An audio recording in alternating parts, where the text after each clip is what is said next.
کہا نہیں، پینے دو انہیں۔ میرے رسول کریم سید عالم صلی اللہ علیہ وسلم نے میدان بدر میں پڑاؤ کیا۔ کافر ساری رات دندناتے رہے، شور کرتے رہے۔ جاسوسی کا ایک معیار ہوتا تھا، اب تو فوجوں کی وردی ہوتی ہے، پہچانے جاتے ہیں فوجی کس ملک کے ہیں، کس علاقے کے ہیں، کس جگہ سے ان کا تعلق ہے۔ اس زمانے میں کوئی وردی نہیں ہوتی تھی، ہر قبیلے کا آدمی ہوتا تھا تو لوگ گھس جاتے تھے، جاسوسی آسان ہوتی۔ آئے رات کا وقت ہے تو کچھ جاسوس بھیجے ابو جہل نے، کہا پتہ کر کے آؤ بندے کتنے، اسلحہ کتنا ہے، جوان کتنے، بوڑھے کتنے، ان کا انداز کیا ہے، سارا معلومات کر کے آؤ۔ کفر کی جو معلومات ہیں اس پر ذرا غور کریں۔ اب وہ شخص آیا، جا کے ابو جہل سے کہنے لگا 313 ہیں، 6 زرہیں اور 8 تلواریں، کوئی کھانے پینے کا سامان نہیں، اور کچھ بچے بھی ہیں، کچھ بوڑھے بھی ہیں، عمیر بن ابی وقاص بھی ہیں، ابو عبیدہ بن جراح جیسے بوڑھے بھی ہیں، کچھ لمبا چوڑا انتظام کوئی نہیں۔ ابو جہل بڑا کھل کھلا کے ہنسا، جاسوس واپس آئے نا تو کھل کھلا کے ہنسا، کہنے لگا اس طرح کرو کہ جنگ کرنے کی ضرورت نہیں، انہیں نا صبح سب کو گھوڑوں کی پشتوں پہ باندھ کے نا تو لے چلتے ہیں مکے، وہاں جا کے دیکھیں گے ان کا کیا کرنا ہے، ان کو باندھ لو گھوڑوں کی اونٹوں کی پشتوں پر تو وہاں جا کے دیکھیں گے۔ جب یہ بات کی تو جاسوس کہنے لگا ٹھہر جا، پوری بات تو سن لے، میری پوری سن تو لے، تبصرہ تو نے شروع کر دی ہے۔ اس نے کہا چل سنا پوری۔ اس نے کہا ہے 313 پر سارے سر پہ کفن باندھ کے آئے ہوئے ہیں 313 پر بچے سے لے کر بوڑھے تک، میں جس کو پاس بھی گیا ہوں وہ مسلح پہ بیٹھا ہے اور شہادت کی دعا مانگ رہا ہے۔ مسلح پہ شہادت ہے، مطلوب مقصود مومن نہ مال غنیمت نہ کشور کشائی، ہیں تھوڑے پر آئے مرنے ہیں، جان دینے آئے ہیں، واپس جانے کا ارادہ کوئی نہیں کسی کا بھی، آئے سارے حضور کے نام پر قربان ہونے۔ ابو جہل ساری رات شراب پیتا رہا، مغویہ گانے گانے والی عورتیں ساری رات گانے گاتی رہیں، اور ادھر انداز بڑا نرالا ہے۔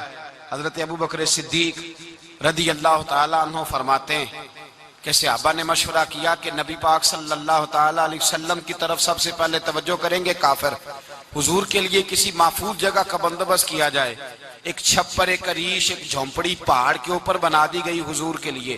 مولا علی شیر خدا خود فرماتے ہیں، کہتے ہیں سب سے مشکل کام اس جھونپڑی کی حفاظت کرنا تھا، اس چھپر کی عریش کی جس میں حضور تھے۔ جب نبی پاک نے فرمایا نا میرا پہرا کون دے گا، تو کہتے ہیں ابو بکر صدیق تلوار لے کے کھڑے ہو گئے، کہنے لگے سونیا ضرورت ہی کوئی نہیں، میں جو حاضر ہوں۔ تو حضرت علی فرمایا کرتے تھے بتاؤ جو فرعون کے سامنے کھڑے ہوئے وہ زیادہ دلیر تھے یا ابو جہل کے سامنے جو کھڑے ہوئے دلیر ہیں؟ تو حضرت ابو بکر صدیق فرماتے میں پہرے پہ تھا، کافر شرابیں پی رہے تھے اور نبی پاک ساری رات عبادت کرتے رہے، ساری رات حضور نے رو کے گزار دی۔ کہا اے اللہ، کیا لفظوں میں حسن ہے، کہ اے اللہ میرے پاس یہ 313 کل تھے، میں لے کے آ گیا، اگر آج یہ ختم ہو گئے تو بتا قیامت تک کون تیری عبادت کرے گا۔ اے اللہ یہ 313 ہی تھے جو میں لے آیا، مہربانی فرما۔ ساری رات دعا ہوتی رہی، ساری رات حضور دعا کرتے رہے۔ پہلے حکم آیا کہ 1000 فرشتہ بھیجا ہے، پھر اے محبوب چل 3000 بھیجے، پھر اللہ نے کہا محبوب میں نے 5000 بھیجے ہیں۔ حضرت علامہ ہزاروی کہا کرتے تھے کہ نہیں، رب کریم نے فرمایا 5000 بھیجے ہیں، تو محبوب نے کہا نہیں نہیں مولا اس طرح نہیں، میرے فرشتے نہ بھیج، تیرا وعدہ تھا میں بھی آؤں گا، تیرا وعدہ تھا میں بھی آؤں گا۔ اور وہ اپنے انداز میں فرمایا کرتے تھے سانو کل کے وچ میدان بدر تے آپوں بہ رہے ہیں یار کنارے آتے، تیرا وعدہ تھا میں بھی آؤں گا۔ تو پھر حکم ہوا قرآن میں انی معکم، محبوب میں بھی تیرے ساتھ ہی ہوں، محبوب میں بھی تیرے، خدا خود میر مجلس بود۔ سارے بولیے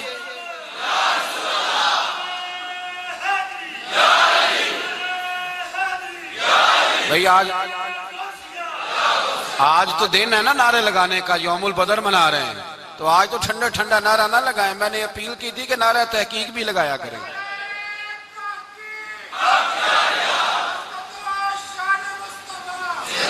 تو بھائی یہ یاد رکھیں، سمجھے اس بات، فرمایا حضرت ابو بکر صدیق فرماتے ہیں پہلے 1000 پھر 3000 پھر 5000 فرشتے آئے اور جوک در جوک فرشتے آئے. کہتے ہیں سرکار ساری رات روتے رہے, ساری رات. تیرے صرف اسلحے سے ہی اللہ کی مدد نہیں آئے گی, تو نے ایٹم بم بنا لیا اور توفیق عید کی نماز کی بھی نہیں, اس سے تھوڑی مدد آئے گی. میرے مصطفیٰ کریم سید عالم صلی اللہ علیہ وسلم نے فرمایا, امت کو درس دیا, اسلحہ بھی جمع کرنا, طاقت بھی اکٹھی کرنا, صفیں بھی بنانا, اپنے اندر اتحاد بھی پیدا کرنا, لیکن اگر تم نے کفر پر غلبہ حاصل کرنا ہے تو اس کے لیے خدائی مدد کی ضرورت ہوگی. اگر تم سے اللہ کی مدد روٹھ گئی تو جتنے مرضی اسلحے جمع کرتے پھرو, جتنی مرضی طاقتیں اکٹھی کرتے پھرو, پھر جس قدر مرضی تم ایٹم بم بناتے پھرو, جب خدائی مدد ہی تمہارے ساتھ نہیں تو کیسے نظام چلے. تو حضرت ابو بکر صدیق فرماتے ہیں ساری رات, حتیٰ کہ میں بے چین ہو گیا. حضور سجدے میں تھے تو میں حضور کے اوپر لیٹ گیا. میں نے کہا محبوب بس کریں, اٹھ کے دیکھے تو صحیح میرے اللہ نے کتنی مدد نازل فرما دی ہے. صبح رسول پاک تشریف لائے. صحیح مسلم, ابو داؤد, کتابوں کے نام یاد رہیں گے. حضرت انس بن مالک حدیث کے راوی ہیں, کہتے ہیں حضور اٹھے اور ایک دن پہلے چھڑی لے کے میدان میں آئے. ایک دن پہلے اٹھے. دیکھو میرے محبوب کے علم کی شان. میرے اعلیٰ حضرت فرماتے ہیں اور کوئی غیب تم سے نہا ہو بھلا جب خدا ہی نہ چھپا رہا. اور کوئی غیب تم سے نہا ہو بھلا جب خدا ہی نہ چھپا رہا. تم پر کروڑوں درود. اور ہمارے ایک شیخ تھے علامہ تحسین رضا صاحب رحمۃ اللہ علیہ, ان کا بڑا خوبصورت شعر ہے. وہ فرمایا کرتے تھے علم غیب رسول کے منکر اس حقیقت کو بھول جاتے ہیں. غیب مانا کہ راز ہے لیکن راز اپنوں سے کب چھپاتے ہیں. راز مانا, غیب مانا کہ راز ہے لیکن راز اپنوں سے کب چھپاتے. ایک دن پہلے حضور میدان میں آئے. صحیح مسلم کی حدیث ہے. اور محبوب پاک صلی اللہ علیہ وسلم کے دست مبارک میں چھڑی ہے. حضرت انس کہتے ہیں حضور میدان میں آئے اور حضور نے لکیر کھینچی. فرمایا کل یہاں ابو جال مرے گا. کب مرے گا؟ یہاں مرے گا. فرمایا یہاں عتبہ مرے گا, یہاں عتیبہ مرے گا, یہاں ولید مرے گا. حضرت انس فرماتے ہیں میری لکیروں پہ نظر تھی, لوگ جنگ لڑتے رہے, میں لکیریں دیکھتا رہا. اللہ کی عزت کی قسم جہاں حضور نے چھڑی رکھی تھی, جو مرا وہی آ کے مرا ہے. جو مرا ہے وہی آ کے, جو دن کو کہہ دیا دن ہے تو دن نکل آیا, جو شب کو کہہ دیا شب ہے تو رات ہو کے رہی. خدا نے ان کی زبان کو وہ اختیار دیا, جو نکلی منہ سے ان کے وہ بات ہو کے رہی. فرمایا جہاں حضور نے چھڑی رکھی تھی جو مرا ہے وہیں آ کے مرا ہے میرے رسول کریم سید عالم صلی اللہ تعالی علیہ وسلم نے. اگلے دن صبح اٹھ کے صف بندی بنوائی. حضور نے اپنے ہاتھ کے اندر چھڑی لے لی. فرمایا چلو ابھی صفیں سیدھی کرو. کیا کرو؟ کرانی چاہیے نا صفیں سیدھی, ہمیں کر بھی لینی چاہیے نا. حضور نے فرمایا تم صفیں سیدھی کرو, اللہ تمہارے دل سیدھے کر دے گا. تو یہاں سیدھے کرانے والے ہوتے ہیں, کرنے والا. اور میرے نبی پاک صلی اللہ علیہ وسلم نے فرمایا جب تم نماز کے لیے صفیں سیدھی کرتے ہو تو رب تو تمہیں دیکھ کے مسکراتا ہے, جو اس کی شان کے لائق ہے. حضور صفیں سیدھی کرا رہے تھے. حضرت سواد انصاری ایک صحابی تھے, تو پیٹ ان کا بڑا تھا. حضور نے چھڑی رکھی. فرمایا پیچھے ہٹ تھوڑا سا, بڑا پیٹ تھا. چھڑی لگائی نہ تو کہنے لگے حضور کیوں ماری ہے چھڑی آپ نے مجھے. نبی پاک صلی اللہ علیہ وسلم نے فرمایا چل ناراض نہ ہو, بدلہ لے لے. کہنے لگے لائیں دے بدلہ. حضور نے چھڑی پکڑائی تو کہنے لگے کپڑا ہٹائیں. حضور نے کپڑا ہٹایا تو جس میں اقدس چومنے لگے. کہنے لگے محبوبہ پتہ نہیں تھوڑی دیر کے بعد کیا بننا ہے. میں نے کہا جاتی جاتے بوسے لے لوں حضور, بوسے لے لوں جاتے جاتے مصطفیٰ کریم.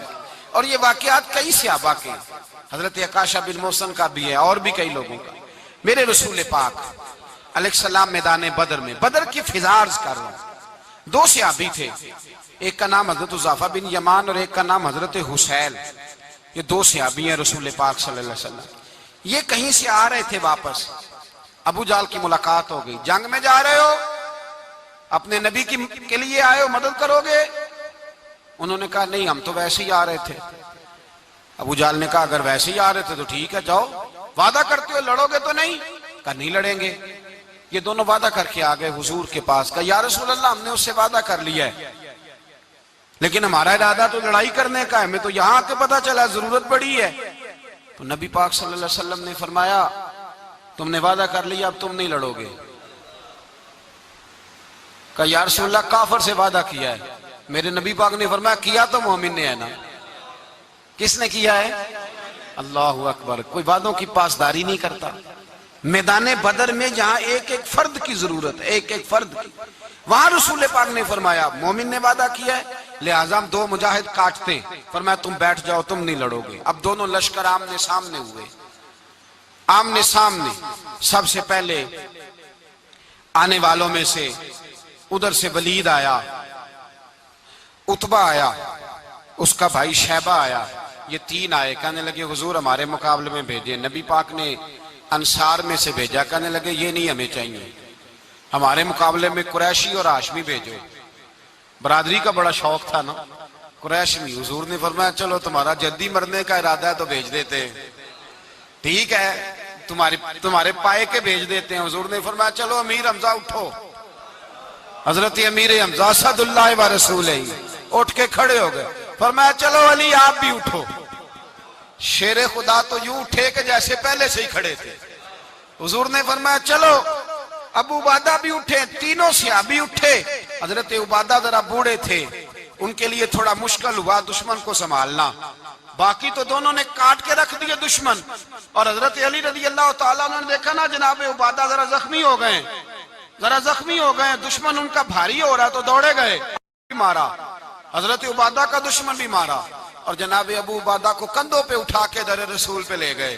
کہنے لگے سونیا یا رسول اللہ آپ کے دشمن میں مار آیا ہوں، غلام بچا کے لے آیا ہوں، یہ میں لے آیا ہوں آپ کی، یہ شان ہے حضرت علی شیر خدا کرم اللہ۔ اب جنگ کا نکارہ بجا، کہاں 1000؟ ایک مورخ کہنے لگا نہیں پورا 1000 نہیں تھا، 950 تھا۔ میں کہا چل تو 900 کر لے یار، اس میں کون سی حرج والی بات ہے، پھر بھی 900 اور 300 کا کیا مقابلہ۔ اور پھر اسلحے سے لیس 1000 کا لشکر، میرے رسول کائنات سرور عالم صلی اللہ علیہ وسلم جب جنگ چھڑی، امیہ بن خلف بڑا مارتا تھا حضرت بلال کو، جناب بلال کے قابو ہی آ گیا، حضرت بلال کے قابو آ گئے۔ کہنے لگا معافی مل جائے گی، معافی مل جائے گی، معافی مل جائے گی، دوڑنے لگا۔ حضرت عبد الرحمن بن عوف کہنے لگے بلال جب کوئی معافی مانگے تو دے دینی چاہیے، فرمایا سب کو دینی ہے، اس ظالم کو نہیں دینی۔ پکڑ کے مارا جناب سیدنا بلال حبشی رضی اللہ تعالیٰ، پکڑ کے مارا، فرمایا مجھے بڑی سزائیں دیتا تھا۔ اس امت کا فرعون ابو جہل نے ساری زندگی ستایا ہے، دو چھوٹے چھوٹے بچے معوذ اور معاذ، اور ان کی عمریں 17 سال سے کم بتائی جاتی ہیں، اور حسین لفظ ہیں۔ حضرت عبد الرحمن بن عوف کہتے ہیں دونوں میرے پاس آئے، اور ایک روایت میں یوں بھی انداز ہے، کہتے ہیں ایک بھائی کا قد چھوٹا تھا، تلوار اونچی تھی اس سے، اور آئے، اور یہ لفظ ہیں تاریخ میں محفوظ، آئے آ کے کہنے لگے عبد الرحمن سے چچا ابو جہل کدھر ہے؟ تو میں نے کہا تم نے کیا کرنا ہے؟ ان کا جواب پتہ کیا ہے؟ یہ نہیں کہا کہ دین کا دشمن ہے، یہ نہیں کہا بڑا ظالم ہے اس لیے مارنا ہے، کہا تم کیا کرو گے؟ تو جواب وہ شاہ نامہ اسلام نے اپنے لفظوں میں بیان کیا، کہنے لگے مریں گے۔ زیادہ یہی ہے نا کہ ہم کمزور ہیں، پوچھنے کا سٹائل یہ تھا کہ تم بچے ہو تم نے کیا کرنا ہے؟ تو پتہ ان کا جواب کیا ہے؟ حفیظ جلندری کہتے ہیں وہ کہنے لگے مریں گے یا ماریں گے ناری کو، سنا ہے گالیاں دیتا ہے وہ محبوب باری کو صلی اللہ علیہ وسلم، کہنے لگے ہمارے نبی کو معاذ اللہ برا کہتا ہے، چھوڑیں گے نہیں، جانا ضرور ہے، اگر اسے مار نہ سکے تو مار کے تو آ جائیں گے نا، جانا ضرور ہے۔ تو کہتے ہیں ہم نے اشارہ کیا، میں نے کہا وہ گھوڑے پہ جا رہا ہے وہ دیکھو، کہتے ہیں بس چھلانگے لگاتے دوڑے، بھاگے گئے، ایک نے اچھل کے تلوار ماری، دوسرے نے بھی گرایا، تیسرے نے بھی زخمی کیا۔ ابو جہل نے تلوار ماری تو ایک بھائی کا بازو کٹ گیا، تو ہلکا سا گوشت لٹک رہا تھا، اس نے پیر رکھ کے گوشت بھی جدا کر دیا اور کاٹا ابو جہل کو۔ جب نیچے گرا تو اب عبداللہ ابن مسعود آئے، دیکھا کچھ جان باقی ہے، رسی جل گئی، بال نہیں گئے۔ حضرت عبداللہ ابن مسعود جب گلا کاٹنے لگے تو کہنے لگا ذرا نا گردن نیچے سے رکھ کے کاٹنا، گردن ذرا نیچے رکھ کے کاٹنا۔ فرمایا کیوں؟ کہنے لگا ذرا سردار ہوں، گردنوں میں پڑی گردن میری اونچی نظر آنی چاہیے، رسی جل گئی پر بال کہنے لگا ایسا نہ ہو غلاموں میں پڑی ہو تو چودھری کی گردن لیدہ ہی نہ نظر آئے، ذرا نیچے سے رکھ کے کاٹنا۔ حضرت عبداللہ ابن مسعود رضی اللہ تعالیٰ انہوں نے گردن کو کاٹ ڈالا۔ میرے بھائی اب جنگ ختم ہونے لگی آہستہ آہستہ، دونوں بچے اپنی تلواریں لے کے در رسول پہ آئے۔ ایک کہنے لگا میں نے مارا ہے، دوسرا کہنے لگا حضور میں نے مارا ہے۔ حضور نے فرمایا تلواریں دکھاؤ، خون کس کو لگا ہے؟ جب خون دیکھا تو دونوں کو ایک جتنا لگا تھا۔ میرے حبیب مسکرائے، فرمایا تم دونوں نے مارا ہے، تم دونوں نے مارا ہے۔ میرے رسول پاک سید عالم صلی اللہ تعالی علیہ وسلم نے دیکھا امیہ بھی مر گیا، ابو البختری، عتبہ، عتیبہ، شیبہ، امیہ بن خلف، بڑے بڑے دشمن مر گئے۔ 70 کے قریب قتل ہوئے، 70 کے قریب گرفتار ہوئے، باقی بھاگ گئے۔ 14 صحابہ صرف شہید ہوئے۔ ان کے جو مر گئے نبی پاک نے کنویں کے اندر پھینک دیے، اور کنویں کے سرانے کھڑے ہو کے ذمہ داری سے، سیاستہ کی روایت عرض کر رہا ہوں ذمہ داری سے، حضور نے بدر کے کنویں پہ کھڑے ہو کے فرمایا او کافرو، او فلاں بن فلاں، او فلانے کے بیٹے فلانے، تم نے دیکھ لیا میرے رب کے وعدے کتنے سچے ہیں؟ حضرت عمر کہنے لگے حضور مردوں سے آپ باتیں کر رہے ہیں؟ تو نبی پاک نے فرمایا عمر جتنا تم سن رہے ہو اتنا یہ بھی سن رہے ہیں۔ اگر کافر سن سکتے ہیں تو داتا علی اجمیری نہیں سن سکتے؟ اگر کافر سن سکتے ہیں تو معین الدین اجمیری نہیں سن سکتے؟ کہاں بیٹھ کے تو عقیدہ پڑھتا رہا ہے؟ اگر مشرکوں بے ایمانوں کا آواز آتی ہے تو کیا حضرت ابو ہریرہ اپنی قبر میں نہیں سنتے؟ غوث اعظم جیلانی نہیں سنتے؟ میرے اعلیٰ حضرت کا عقیدہ ہے، وہ فرماتے ہیں واللہ وہ سن لیں گے اور فریاد کو پہنچیں گے ہم۔ اتنا تو ہو کوئی فریاد کرے دل سے، اتنا تو ہو کوئی فریاد کرے دل سے۔ اور اگر کافر اور بے ایمان کنویں میں گرا سن سکتا ہے تو کیا آمنہ کا لال اپنے مزار میں نہیں سن سکتے؟ کہاں سے لوگ عقیدہ لے آتے ہیں؟ میرے نبی پاک نے فرمایا سنتے ہیں۔ سلام دیتے ہو جب قبرستان جاتے ہو؟ کیا کہتے ہو؟ سلام کس کو کہا جاتا ہے؟ اس کو کہا جاتا ہے جو وعلیکم السلام کہے، اس کو کہا جاتا ہے جو وعلیکم السلام کہے۔ او بھائی سنو، میرے رسول پاک سید عالم صلی اللہ تعالی علیہ وآلہ وسلم نے کہا دیکھا تم نے میرے رب کا وعدہ کتنا سچا ہے؟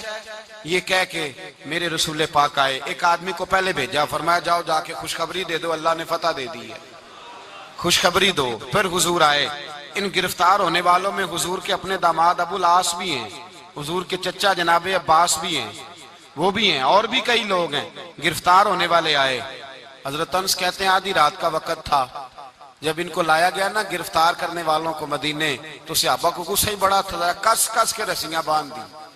حضرت بلال کی ڈیوٹی تو ذرا زور زور سے باندھتے تھے، زور زور سے، ذرا تگڑی کر کے، بڑا ستایا تم لوگوں نے، زور زور سے۔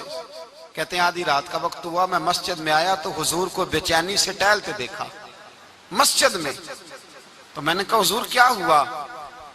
یہ سونے کا وقت تھا، آپ کے آرام کا، تھکے ہارے آئے تھے۔ تو حضور نے فرمایا تم نے رسیاں زور سے باندھ دی ہیں، وہ ہائے ہائے کرتے ہیں، مجھے نیند نہیں آتی۔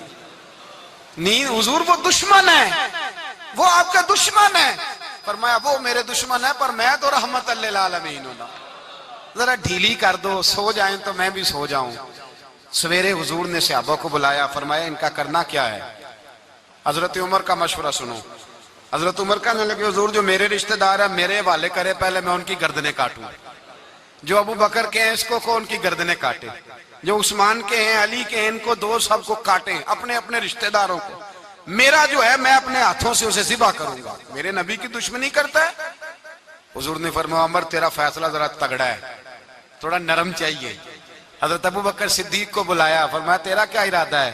حضرت ابو بکر کہنے لگے حضور کچھ فدیہ لے لیں، ان پہ رحم کریں، مجھے لگتا ہے بہت سارے کلمے پڑ جائیں گے، کچھ مہربانی کریں، ان پہ شفقت کریں۔ حضور نے فدیہ تعین کر دیا، فرمایا اتنے اتنے پیسے دو، جاتے جاؤ۔ کچھ نے کہا ہم غریب ہیں، فرمایا تم مسلمانوں کے 10 بچوں کو حساب کتاب سکھا دو، تمہیں چھٹی۔ کچھ نے کہا جی ہمیں یہ بھی نہیں آتا، فرمایا تم ویسے ہی آزاد ہو جاؤ۔ بہت ساروں پہ مہربانی کی۔ حضرت عباس کھڑے ہوئے حضور کے سامنے، چچا، تو نبی پاک نے فرمایا چاچا وہ لاؤ فدیہ۔ کہنے لگے بھتیجے میرے پاس تو کچھ بھی نہیں، کوئی شے نہیں۔ تو حضور نے فرمایا چاچا وہ جس دن تم آ رہے تھے کمرے کا دروازہ اندر سے بند کر کے اتنی بڑی سونے کی اینٹ میری چاچی کو دی تھی، کہا اگر میں بچ کے آ گیا تو ٹھیک ہے، نہ آیا تو تمہارے لیے کافی ہوگی، وہ کدھر ہے؟ خیال آیا، حضرت عباس کانپنے لگے۔ یہ سن کر حضرت عباس پر راشا ہوا طاری کہ پیغمبر تو رکھتا ہے دلوں کی بھی خبرداری۔ خیال آیا مسلمان نیک و بد پہچان جاتے ہیں اور محمد آدمی کے دل کی باتیں جان جاتے ہیں۔ کہنے لگے وہ کدھر ہے؟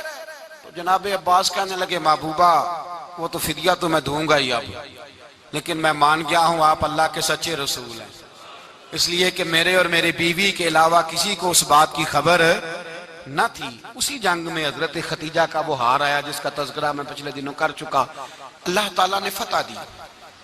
کسی جگہ بھی کوئی تکبر کا لفظ میرے نبی پاک نے بیان نہیں فرمایا، کسی جگہ حضور نے یہ نہیں کہا کہ ہم بڑے دانائی سے لڑے، ہم بڑے دلیر تھے، ہماری صف بندی بڑی سیانی تھی، یہی فرمایا وَلَقَدْ نَصَرَكُمُ اللَّهُ بِبَدْرٍ، اللہ نے ہماری مدد کی۔